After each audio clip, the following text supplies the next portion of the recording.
as well take a look around. Gonna yank you right out. Huh. Just like I remember it. Come on, chumps! We're gonna go for a ride. Don't give up now, Chumpsy. We're almost there. Easy squeezy. Jackpot. Bang. Ooh, I have to go back and look at that.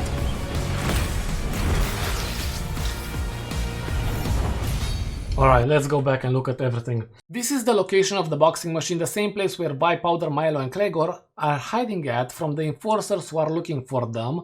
The boxing machine is on that platform, where you can also find the same type of glasses used by Clegor. If there is a crack in the glass, then those are the same pair. If not, then that's just the same type. Either way, it's of no consequence which is which. You can cook up some cool theories if you want to. I have one which I will give you in a few seconds, but let's go further in the trailer, where you can see a bunch of drawings on the wall and writings. That drawing of a dead enforcer can be seen in the past, so that's from the Powder era, it's not new. And the writings, it's written in a version of Piltoverian. In the Z comic, we have Zed visiting Piltover with Shen, and he says that his Piltoverian is a bit rusty, which means the main language, or one of the main languages in Piltover and Zaun, is Piltoverian. And the same type of language or writing can be seen in the Jinx/Powder book, or how is it called? Journal in the Council archives. And it's not Noxian because Noxian looks very close to English. The two cities, Piltover and Zaun, were one, but they separated, and I believe in Piltover they speak a higher version of Piltoverian, while in Zaun they have their own version with added words and expressions. I believe it makes a lot of sense, actually. Then we have the boxing machine and the leaderboard. Both of these are powered by Chemtech, as far as I can tell, and Chemtech can go through these pipes. Chemtech is the main source of power within Zaun. So the idea I have related to the glasses is part of how many times Jinx visited this place. So we know about the first time, whenever she was trying to beat Vi's high score. The second time is probably whenever she brought the glasses, because those glasses cannot be seen in the moment whenever she's trying to beat the high score, or at least I cannot see them.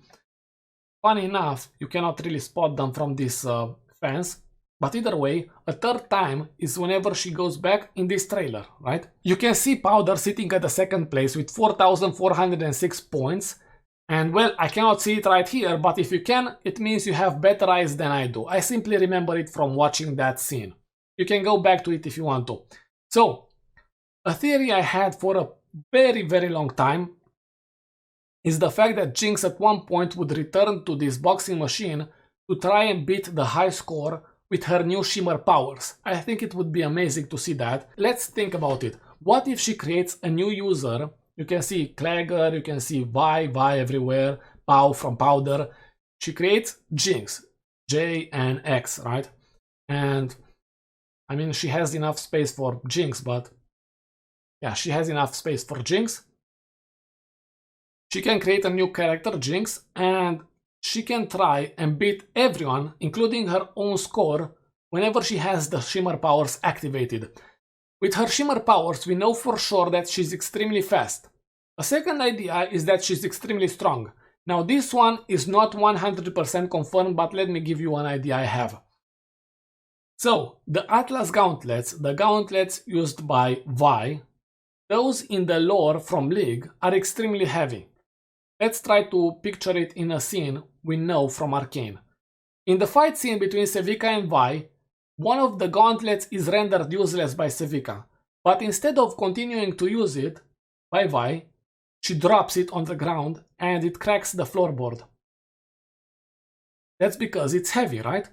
And it cannot be used as easily or as effective as when it is powered by Hextech, right?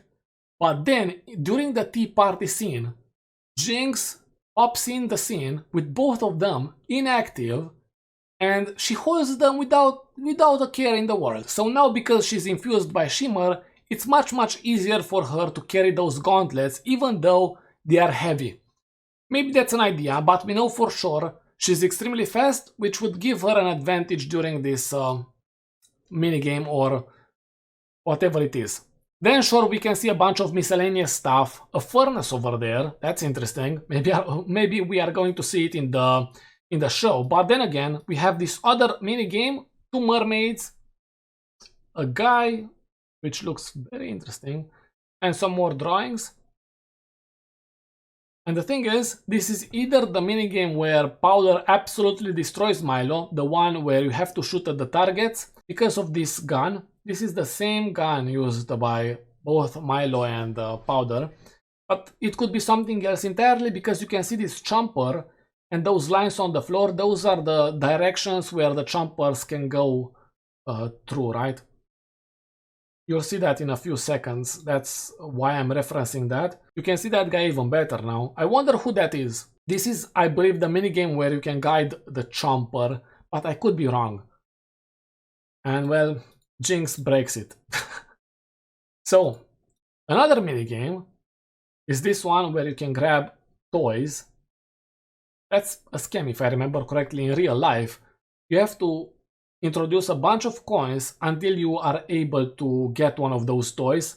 Unless you do this for a living, I have seen people hiring other people to get them the items because they do this kind of mini games every single day, or they play these kinds of mini games, right?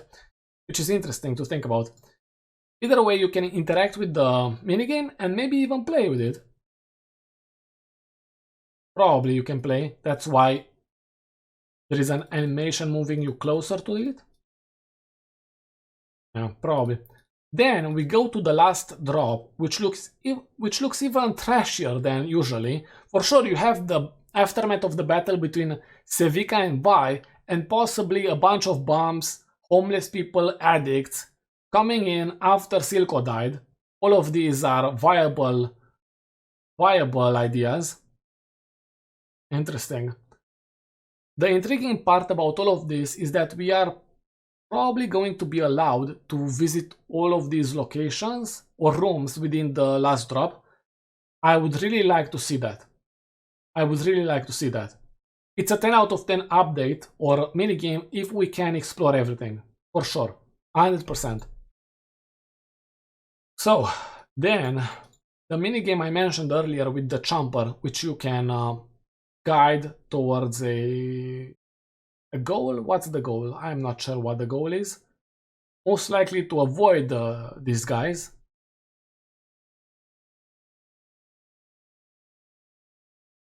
Powder, or rather Jinx ruins. Oh, and you can even interact with the chomper and probably bring it back up. Fixes everything. Oh, so she fixes everything. That's cool. This is Chemtech. I already mentioned it. The power source. And you have some indications probably made by either Powder or Echo. Do not touch. Death. So you are going to fix everything. Most likely the other minigame destroyed by Jinx over here. Possibly this one as well. And then there is a third one, if I remember. Yeah, at the end. At the end there is a third one. At first I thought this was a minigame of Connect 4. But I don't think so. Because these circles are not lined up. I have an idea, but I'm not sure. Either way, it doesn't really matter. It's of no consequence. We'll see when it's live. Then we can probably inspect the pistol, the one I mentioned earlier in this scene, the one which is being used by Milo and Powder, this one right here. So you can inspect it most likely, which is why you can see it in full quality in this frame. Then one scene which is pretty interesting. So Finn and Silco and another Silco picture over here painting. So I believe they are celebrating the opening of the new last drop under new management. That could be the case. I mean, what else? And it seems like they are good friends. Pin holding Silco by the shoulder or having his arm or hand on his shoulder. And if I remember correctly, he even mentions how he respected Silco at first, right? During the scene whenever he tries to overthrow Silco. Then we can also spot another Camp Baron over there on the left. That's Cross. You can find out more about Cross in Caitlyn's Council Archives. I think he's the second strongest or third strongest Camp Baron. I could be wrong though. And this is another thing we can probably repair. And the sound box. This one was destroyed by Sevika, or rather by Vi, whenever she threw Sevika at it.